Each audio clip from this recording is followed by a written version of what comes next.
할렐루야. 오늘은 붉은 용의 부하 두 짐승, 이렇게 제목을 정하고 함께 은혜 나누기를 원합니다.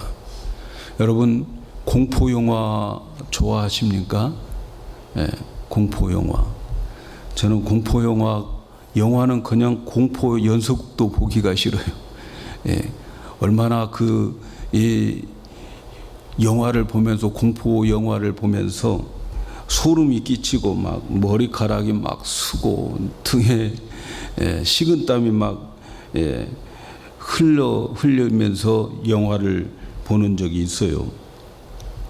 근데 여러분, 그 공포 영화를, 똑같은 공포 영화를 두 번째 보면 어떨까요?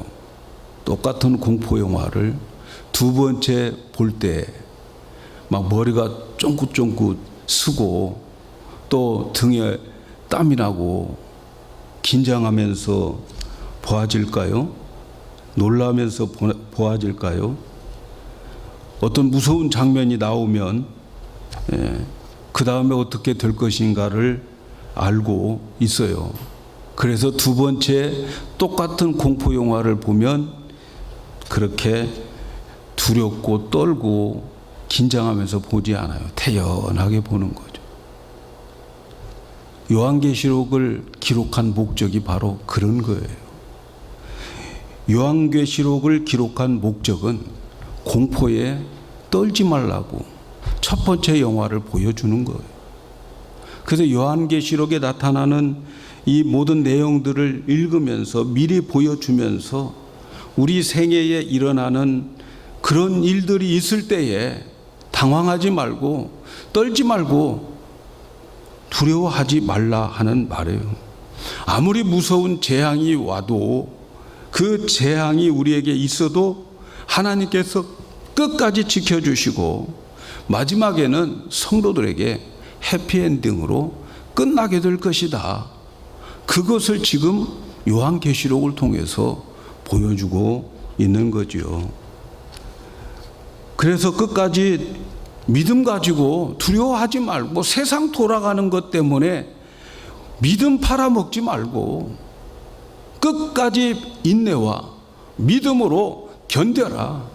그러면 마지막에는 새하늘과 새 땅에서 영원한 안식을 누리면서 살 수 있다. 이것을 말씀하는 내용이 요한계시록인 거죠. 그래서 앞으로 일어나는 일을 미리 보여주는 거예요.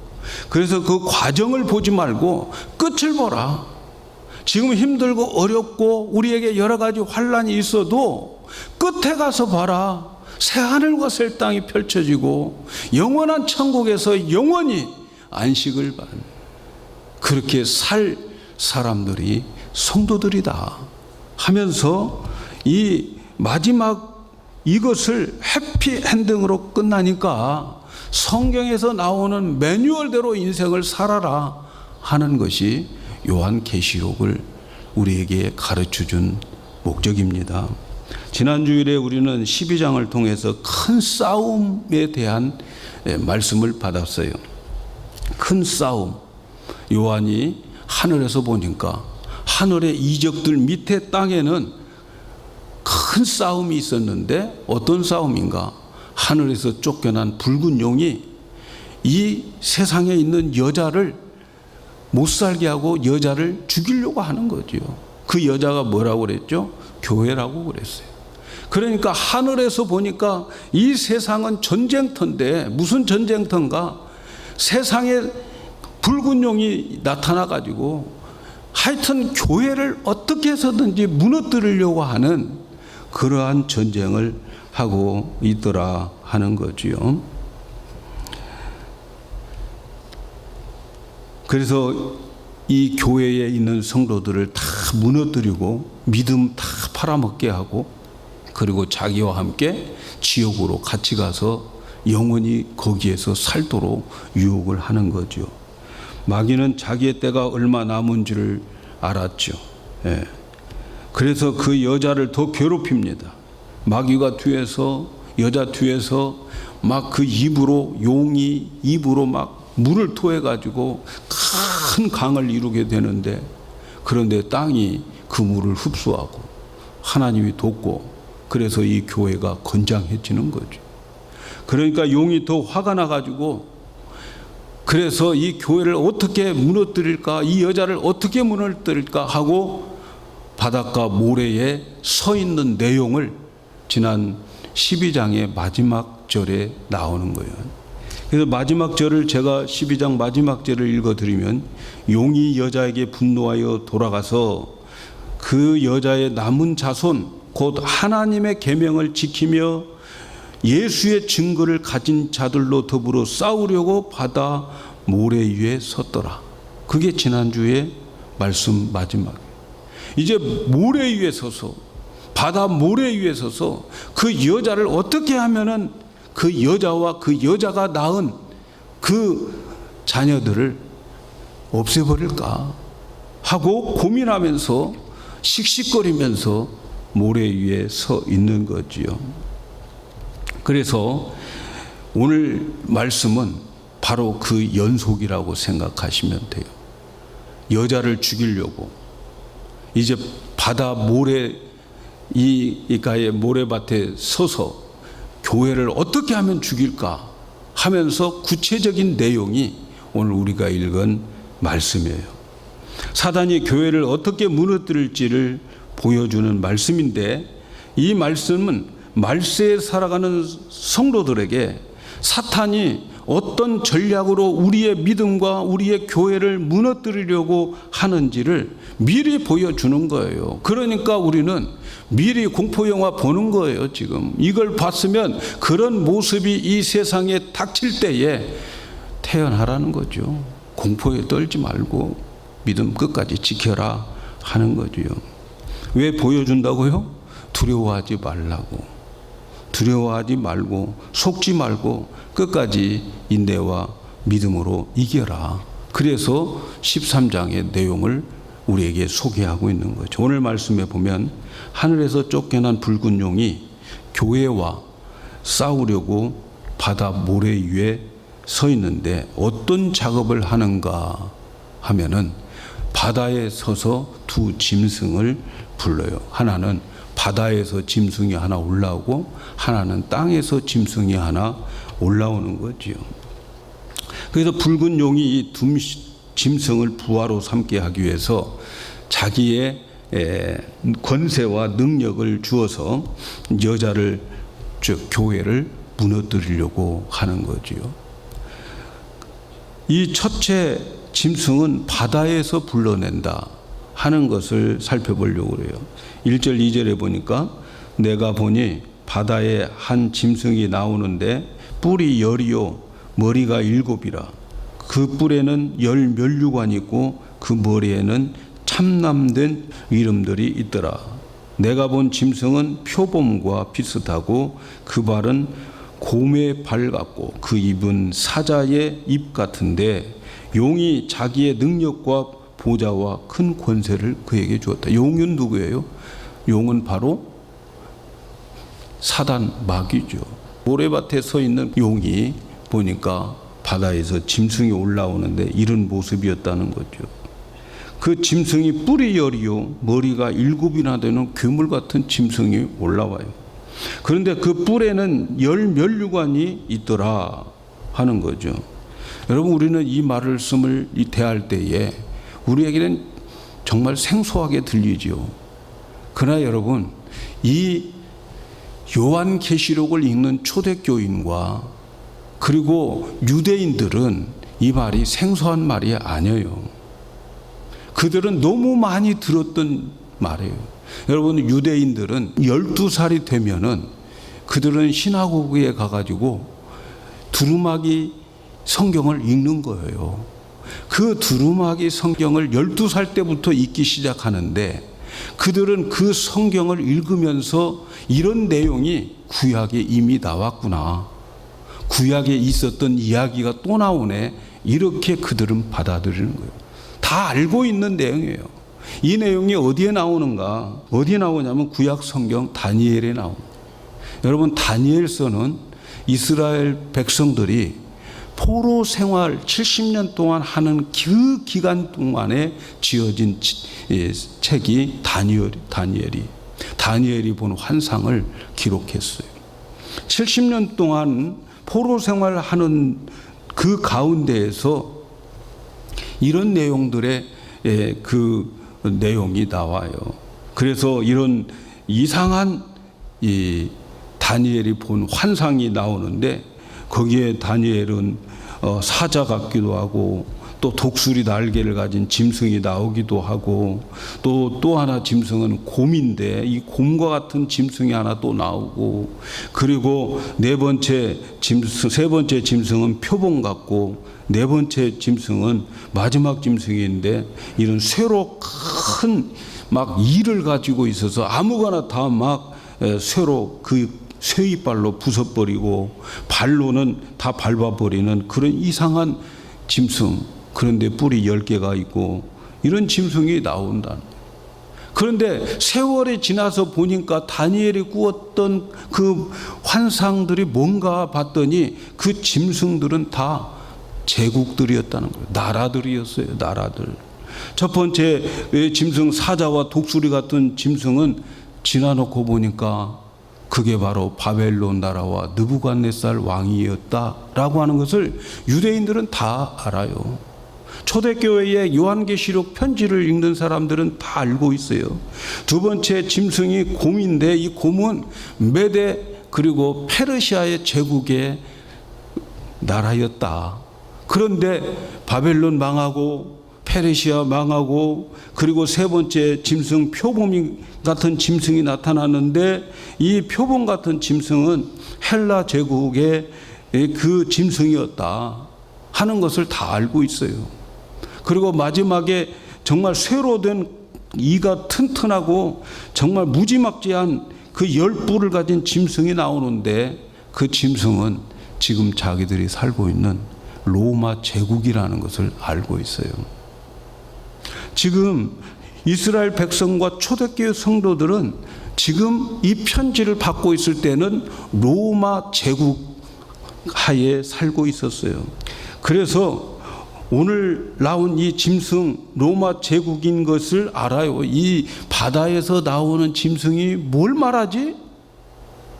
이 사람들은 짐작할 수가 있는 거예요. 그건 지금 우리를 지배하고 있는 로마 제국이다. 그래서 어떻게 하겠다는 거예요. 바벨론이 망한 것처럼. 그리고 바벨론이 망하고 메데 바사가 페르시아죠. 바사가 세워지고, 이 페르시아 제국이 망해서 헬라 제국이 만들어지고, 그리고 헬라 제국이 망한 것처럼 이제 로마도 망한다. 근데 그런 것들을 묵시로 전해주는 거예요. 묵시로. 그때 당시에 있는 사람들이 야 바벨론 망할 거야 이렇게 말하면 잡혀가죠. 바벨론 망할 거야 그러면 잡혀가죠. 그러나 사자는 곧 죽어 무슨 말인지 잘 모르는 거죠. 그게 묵시 문학이라는 거죠. 로마 때도 마찬가지예요. 로마도 망한다 이러면 사람들이 잡아가죠. 또 무슨 말했어? 로마가 망한다고? 그러면서 감옥에 집어넣는 거죠. 그런 묵시적인 서신이 요한계시록이란 말이죠. 그래서 문자적으로 해석하면 안 되는 거죠. 그런데 세월이 흘러서 사도 요한 시대에 짐승들이 죽는 것이 이제 다른 말로 표현하면 망한다는 거죠. 망한다. 지금 사도 요한은 로마 시대에 살고 있어요. 그런데 하늘의 표적을 보니까 하늘에서 표적을 보니까 용이 이 땅에 쫓겨났어요. 그래서 여자를 괴롭히는 거예요. 그 용은 사단 마귀인데 그 용이 하는 짓이 뭐예요? 교회를 무너뜨리려고 하는 자들이에요. 여러 가지 방법을 써도 되지 않으니까 이 여자와 싸우려고 바다 모래 위에 서 있으면서 두 마리 짐승을 이렇게 불러대더라 하는 거죠. 두 마리의 짐승을 불러대. 그래서 이 용이 바다에서 나온 짐승에게 자기가 가지고 있는 능력과 보좌와 권세를 짐승에게 주는 거예요. 한마디로 말하면 정치적인 그 정치력을 주고 군사력을 준다는 거죠. 정치 군사력을 이제 그 바다에서 올라온 짐승에게 주더라는 거죠. 근데 4절에 보면 용이 이 짐승에게 이 정치적 또 군사적 이런 능력을 주는 이유가 뭐냐면 이 용에게 경배하고 그리고 이 짐승에게 경배해서 그래서 이 세상에서 나를 대항할 자가 감히 있느냐 이렇게 큰 소리 치고자 하는 거예요. 그러나 우리가 이제 계시록 17장쯤 가서 읽어보면 어린 양이 저희를 이기실 것이다. 반드시 이 짐승은 패배하게 된다 하는 것을 이제 우리가 공부하게 될 것입니다. 그런데 이 짐승의 권세는 누구와 싸우는 권세인가? 6절 7절에 보면 하나님과 하늘에 거하는 자들을 회방하고 하늘에 대항해요. 하늘에 있는 하나님의 천사들에게 대항하고 있고 또 이 땅에는 성도들과 싸우는데 그 권력을 사용하고 있더라는 거죠. 그 권세를 사용하고 막강한 권세와 능력으로 교회 성도들을 싸워서 이기게 되고 마침내 백성들과 나라와 방언을 다스리는 이 짐승에게 교회는 패배하게 되는 거예요. 여러분 교회가 승리할 것 같은데 패배하게 됩니다. 가면 갈수록 교회는 더 약해져요, 여러분. 왜? 이 짐승이 나타나기 때문에.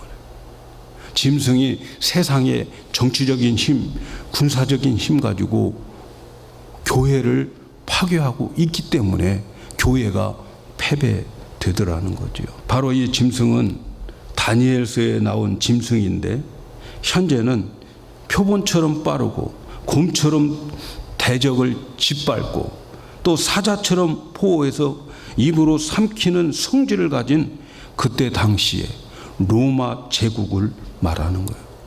10부를 가지고 있는 것은 10왕의 로마 제국의 왕들을 말하는 거예요. 이 짐승은 사도 요한 당시에는 그러니까 누굽니까? 로마 황제라는 말이죠. 로마 황제. 앞으로 살펴보겠지만 초대교회 7교회에 보낸 편지에서 우리가 여러분 이미 살펴봤어요. 초대교회에 있는 7교회 중에서 로마 황제에게 숭배하고 그리고 그 황제에게 숭배하면 그 사람에게 황제 숭배 증서를 주어가지고 그 증서를 가지고 그 도시의 조합에 가입하게 되는 거예요. 증서가 없으면 조합에 가입이 안 돼요. 그런데 황제에게 숭배를 하고 황제에게 숭배했다고 하는 증서를 발행받고 그 증서를 가지고 조합에 갖다 내밀면 그 사람은 그 조합에 가입되어서 그때부터 경제활동을 시작하게 되는 그런 일들에 대해서 이미 말씀드렸어요. 그런데 이 짐승은 로마 황제만을 가리키는 것이 아니고 그때 당시에는 로마 황제였지만 예수님 오시고 말세가 가까우면 가까울수록 재림에 대한 이러한 적그리스도들이 등장하게 된다는 거죠. 그래서 이런 권력자가 생길 것을 예언하고 있는 거예요. 오늘날 살아가는 우리 이 시대에 그때의 그 짐승 같은 그 짐승이 나타나서 오늘 교회를 파괴하게 될 날이 올 거라는 거죠. 그래서 바다에서 나온 그 짐승, 그 바다는 세상을 말하는 거예요. 온 세상을 말하는 거예요. 그래서 성경에 특별히 계시록이나 다니엘서에도 나오는 바다는 세상을 말하는 거예요. 그러니까 이 세상에서 어떤 권력자가 떠오르게 된다는 거죠. 근데 그 권력자에게 이 하늘에서 쫓겨난 마귀가 용이 그에게 자기의 권세와 능력을 주어가지고 그 능력으로 용을 섬기게 하고 사탄을 섬기게 하고 그리고 그 짐승을 섬기게 하면서 자기 파워를 과시하게 만든다는 거죠. 그 다음 또 하나 짐승이 나타나는데 땅에서 나온 짐승이에요. 요한이 바다에서 나온 짐승을 본 뒤에 또 가만히 보니까 땅에서 나온 짐승이 있는데, 이 땅이라고 하는 것은 이 세상의 어느 한 땅을 말하는 거예요. 어느 땅에서 하나의 짐승이 태어나게 올라오게 되는데, 바다나 땅은 인간 세상을 말하는 거예요. 그런데 고대 사람들 마음속에는 바다는 깊은 곳으로 그들이 인식해서 바다에서 나온 짐승은 땅에서 나온 짐승보다 더 강하다라는 생각들을 가지고 있어요. 왜? 바다가 깊으니까. 그래서 땅에서 나온 짐승은 앞에서 나온 바다에서 나온 짐승처럼 사납고 무섭긴 하지만, 바다의 짐승에 비하면은 이 짐승은 좀 약한 짐승으로 묘사하고 있는 거예요. 자, 그렇다면 땅에서 나온 이 짐승의 정체가 뭘까? 아까 바다에서 나온 짐승은 정치력, 군사력, 이런 막강한 파워를 가지고 있었는데, 어느 땅에서 한쪽에서 올라온 한 짐승을 보니까 바다에서 나온 짐승보다는 막강하지 않는데 무서워요. 그러나 그 짐승에 비해서는 좀 약하게 보이는데, 도대체 땅에서 나온 짐승은 정체가 뭘까? 이 정체를 알려면 요한계시록을 쭉 읽어봐야 돼요. 제가 미리 말씀을 드리면, 요한계시록 19장 20절에 이런 말씀이 있어요. 짐승이 잡히고, 짐승이 잡힌 거예요. 이 짐승이 마지막에 잡혀요. 그 앞에서 이적을 행하던 거짓 선지자도 함께 잡혔다. 이적을 행하던 거짓 선지자가 잡혔다라고 하는 이 짐승, 바로 땅에서 올라온 짐승입니다. 그러니까 이 짐승의 정체는 뭐예요? 이 짐승의 정체는 거짓 선지자라는 거죠. 거짓 선지자. 막강한 그 로마의 그 힘을 등에 메고 거짓 선지자 노릇하는 짐승이에요. 거짓 선지자의 특징을 보니까 11절에 새끼양같이 두 뿔이 있고 용처럼 말한다, 그렇게 나와 있어요. 여러분, 새끼양 같다는 거죠.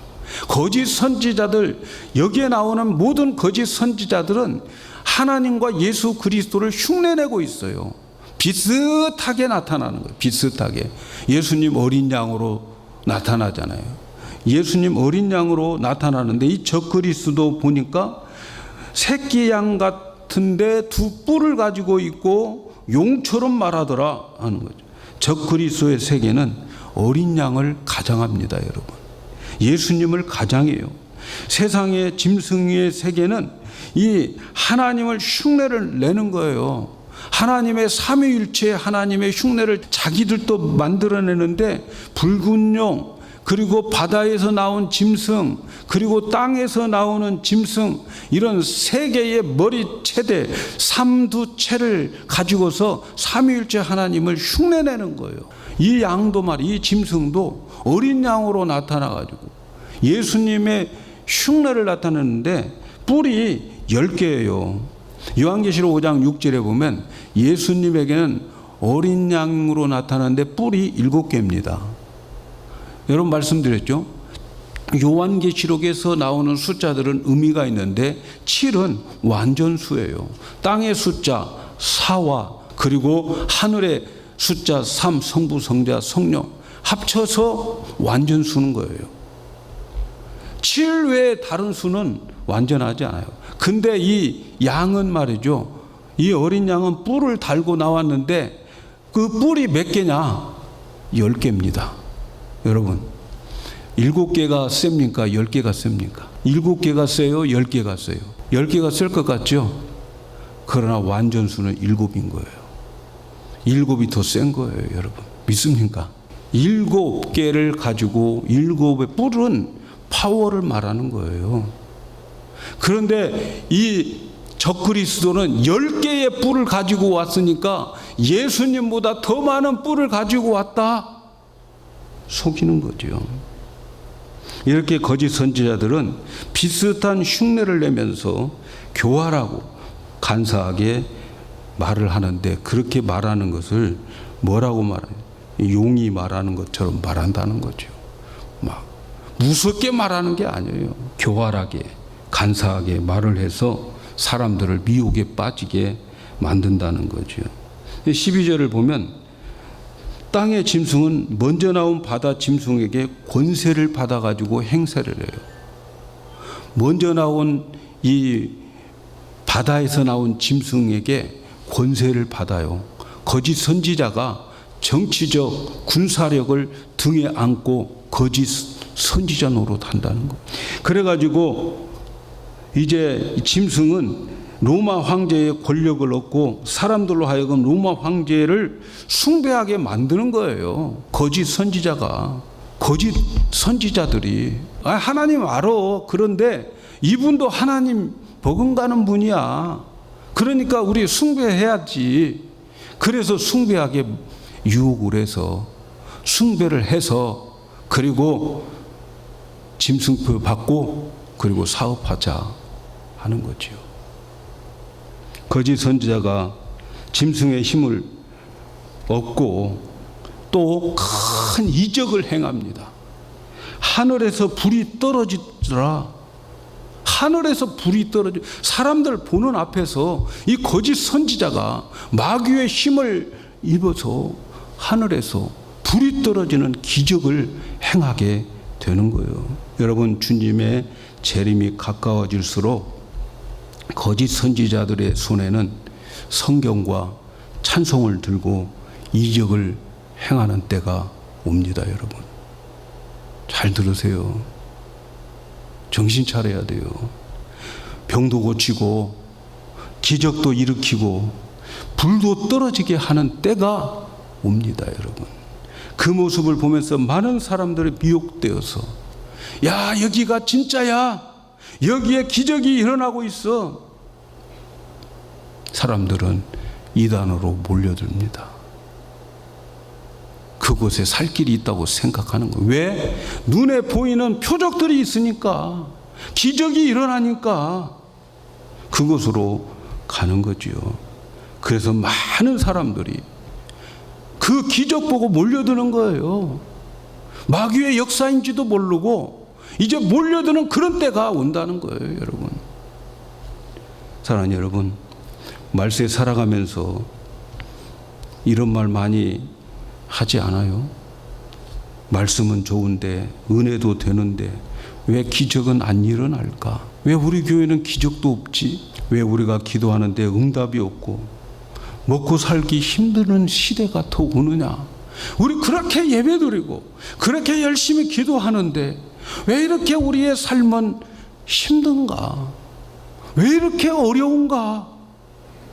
아니, 저기는 기적도 일어나고 저기는 사람들도 많이 모여들고 그러는데 왜 여기는 기적도 안 일어나고 오히려 기도하면 할수록 더 힘든 일들이 생길까?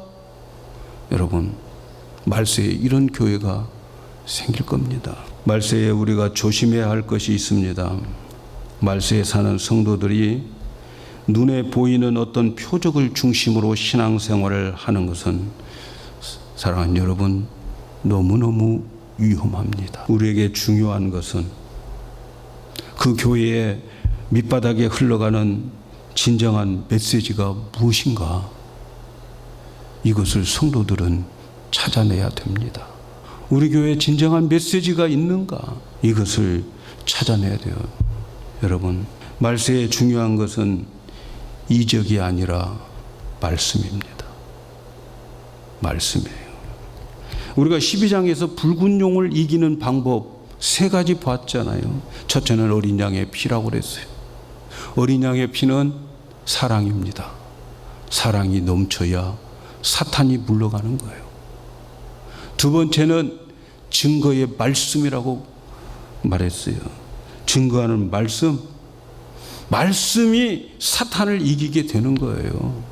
말씀만이 사탄을 물리치는 거예요. 하나님의 전신갑주는 모든 것은 다 방어용이지만 한 가지만, 성령의 검, 곧 하나님의 말씀, 이것만 공격용 무기입니다. 여러분, 말씀이 없으면 사탄의 밥이 되고 이길 수가 없어요. 말씀이 제일로 중요한 거죠. 말씀이 있어야 됩니다. 그 다음 한 가지는 뭐라고 그랬어요?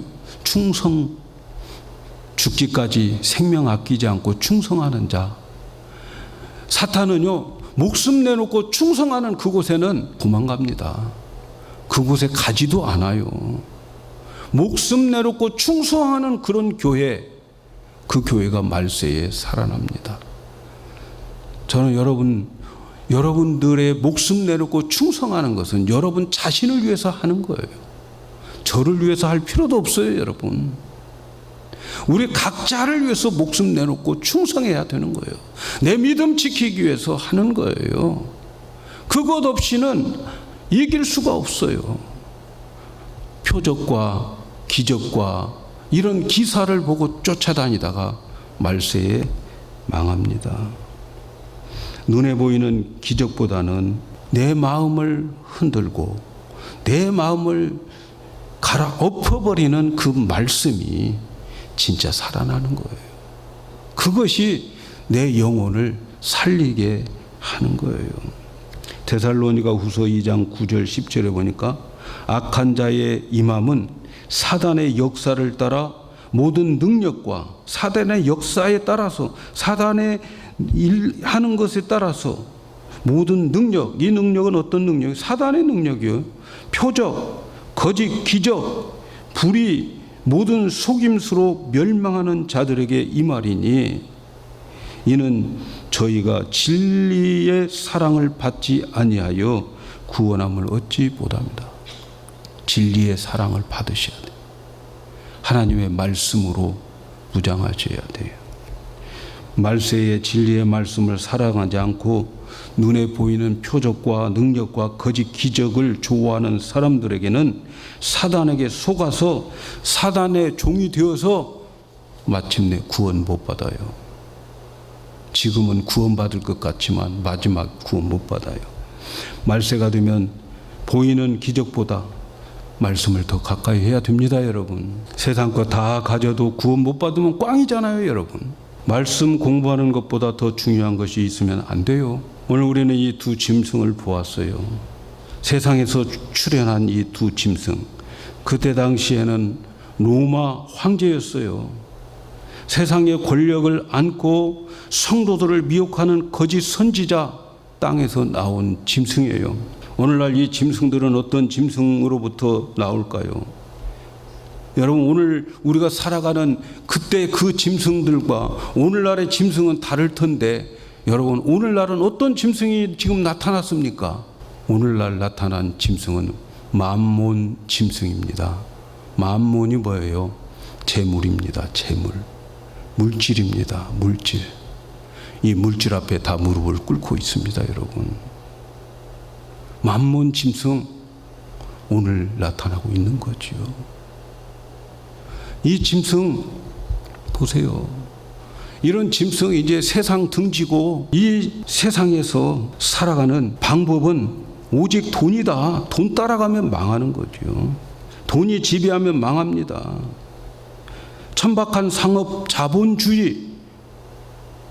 그래서 돈 많이 버는 것, 여러분, 오늘의 짐승이라고 생각됩니다. 말씀이 지배하는 세상이 되어야 됩니다. 돈이 지배하면 망합니다. 망할 사람들은 그렇게 짐승들을 숭배하고 따라갑니다.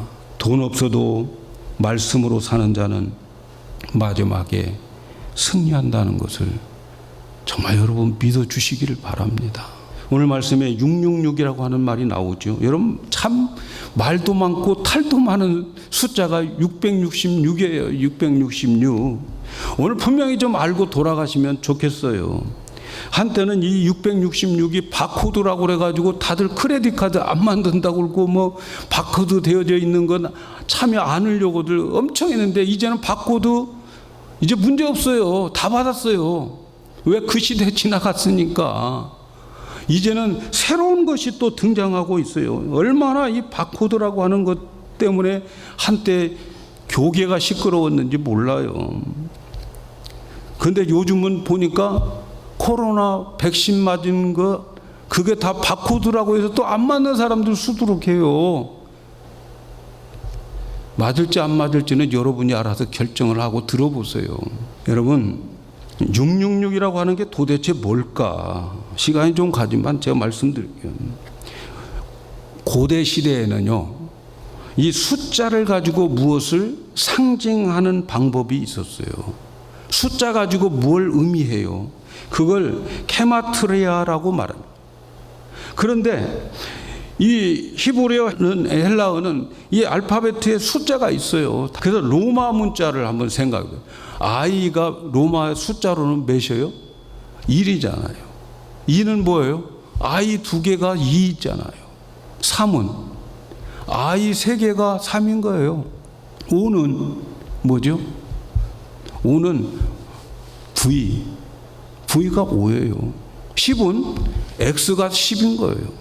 이렇게 알파벳에 다 숫자가 정해져 있어요. 숫자가.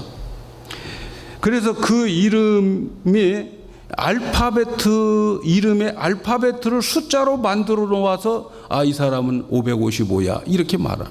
AD 79년에 로마에 이탈리아에 비수비오 화산이 발생해 가지고 한 도시가 망해버렸어요. 그런데 1599년에 수도 공사를 하는 중에 그 화산으로 망해버린 그 도시를 발굴하게 되는데, 그때 한 벽에 누가 이렇게 낙서를 했어요. 나는 545를 사랑한다. 그런 말이 있어요. 그러니까 545를 사랑한다. 나는 정명미를 사랑한다. 이러면 사람들이 다 알고 더 다음에 또 놀릴 수도 있고 부끄러울 수도 있으니까 나는 545를 사랑한다. 이렇게 했던 거죠. 그 545가 어떤 사람의 이름인 거지요. 그 이름처럼 이제 되어지는 게 뭐야? 사도 요한이 앞에 나온 두 짐승들을 그들의 표를 666이라고 표현을 합니다. 666이 누군가? 얼마나 많은 사람들의 이름이 666으로 등장하는지 몰라요. 심지어 칼빈이 666이라고, 말틴 루터도 666이라고 그래요. 누가 그렇게 만들었을까요? 칼빈, 말틴 루터를 싫어하는 카톨릭이 그렇게 만든 거예요. 자기들이 싫어하면 전부 666으로 만들어내는 거예요. 여러분, 심지어 존 F 케네디도 666의 이름에 포함되어 있어요, 여러분. 그러니까 자기들이 싫어하면 다 666으로 만들어버리는 거예요. 그런데 말이죠, 요한은 짐승표를 666의 증표를 가진 자라고 말하고 있어요. 666이 뭘까? 666의 증표를 가진 자는 잘 먹고 잘 살 수 있다는 거예요. 경제활동할 수 있도록 허락해 놓은 사람들이 666 짐승표를 가진 거예요. 앞에서 말씀드렸지만 로마 황제에게 숭배하면 숭배했다고 하는 인증서를 발급하는데 그 인증서 가지고 조합에 가입하고, 그래서 그 인증서를 내서 경제활동을 할 수 있는 자들을 가리켜서 666 증표를 받은 자라는 거예요. 그리고 그들은 이미 숭배를 한 자들이기 때문에 하나님의 백성이 아니라는 거죠. 하나님의 백성이 아니에요. 그래서 이 666이 로마의 황제를 말하는데 누가 과연 666이었을까? 모든 많은 신학자들이 도미티안 황제라고 말하고 있어요. 그때 당시에 도미티안 황제가 가장 유력합니다. 그때 그 황제의 신정에 나가서 숭배를 하면 증서받고, 그리고 조합에 가입하고 경제활동을 하는 거예요.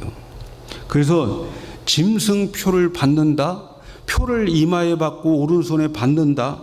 여러분, 이게 몸에다가 받는 게 아니에요, 여러분. 하나님의 14만 4천 명의 이마에 인을 치신다, 이마에다가 도장 꽉 찍어가지고 십자가 표시내고 다니는 게 아니란 말이죠.